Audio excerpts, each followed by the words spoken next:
તો ડાયમંડ સિટીના રત્ન કલાકારો હવે હડતાલના મૂડમાં આવી ગયા છે। પગારમાં વધારો અને વિવિધ સહાય માટે લડતના ભાગરૂપે ડાયમંડ વર્કર યુનિયને હડતાલનું એલાન આપ્યું છે। ત્યારે બીજા દિવસે પણ ગણ્યા ગાંઠિયા રત્ન કલાકારો જ હડતાલમાં જોડાયા હતા। યુનિયનના આગેવાનો આજે શહેરભરના ડાયમંડ કારખાનાઓમાં જઈને કારોબાર બંધ કરવા અને રત્ન કલાકારોને હડતાલમાં જોડાવા માટે સમજાવવાનો પ્રયાસ કરી રહ્યા છે। સુરતમાં રત્ન કલાકારોના વેતનને લઈને હવે માંગણી વધુ તેજ બની રહી છે। સુરતનો ડાયમંડ ઉદ્યોગ સમગ્ર વિશ્વના ફલક ઉપર ઝળહળતો રહ્યો છે। વૈશ્વિક મંદી અને યુદ્ધ જેવી સ્થિતિ હોવાને કારણે છેલ્લા કેટલાક સમયથી વ્યાપારિક દ્રષ્ટિએ હીરા ઉદ્યોગો પર તેની ખૂબ માઠી અસર થઈ છે। અમેરિકા અને ચીન જેવા દેશોમાં પણ મંદીની અસર દેખાતા હીરા ઉદ્યોગમાં તેનું સીધું ગ્રહણ લાગ્યું હતું।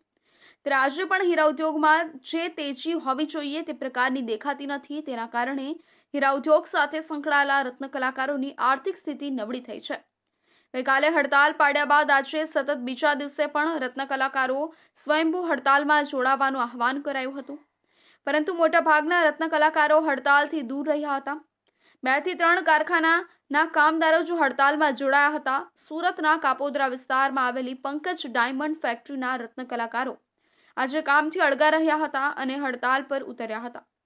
રત્ન કલાકારોએ પોતાની વ્યથા સાથે હડતાલ ઉપર ઉતરવાના નિર્ણયને લઈને વાત કરી હતી।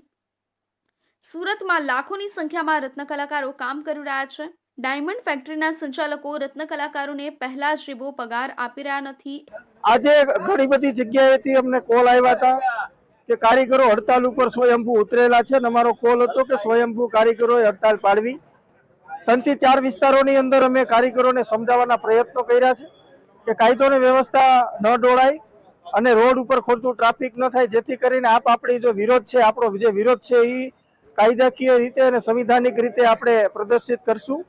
આ બાબતે હું સરકારને અને માલિકોને પણ કહેવા માંગુ છું કે અત્યારે રત્ન કલાકારો ને સમજાવવાનો પ્રયત્ન અમે કરીએ છીએ। તાત્કાલિકના ધોરણે ઉચ્ચ સ્તરીય સમિતિ બનાવવામાં આવે।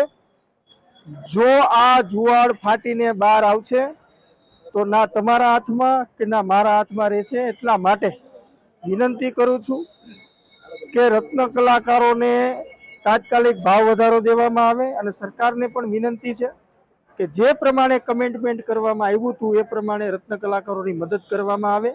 એક અંદાજ મુજબ રત્ન કલાકારોની આવક ઉપર 30% કરતાં વધુનો કાપ સરેરાશ મુકાઈ ગયો છે।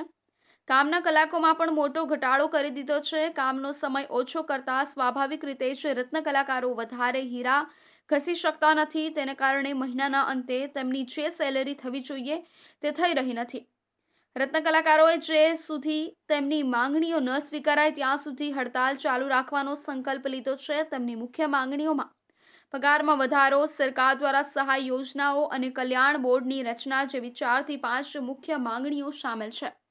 વરાછા અને કાપોદ્રા વિસ્તારમાં આજે યુનિયનના આગેવાનો રત્ન કલાકારો સાથે મુલાકાત કરવા પહોંચ્યા હતા। તેઓ કામ કરતા રત્ન કલાકારોને હડતાલમાં જોડાવા માટે પ્રોત્સાહિત કરી રહ્યા છે। હવે જોવાનું એ રહેશે કે સરકાર રત્ન કલાકારોની માંગણીઓને ક્યારે અને કેવી રીતે માન્ય રાખે છે। જો ઉદ્યોગ માલિકો અને સરકાર તેમની માંગણીઓ સ્વીકારશે નહીં તો આ હડતાલ સુરતના ડાયમંડ ઉદ્યોગ પર સીધી અસર કરશે।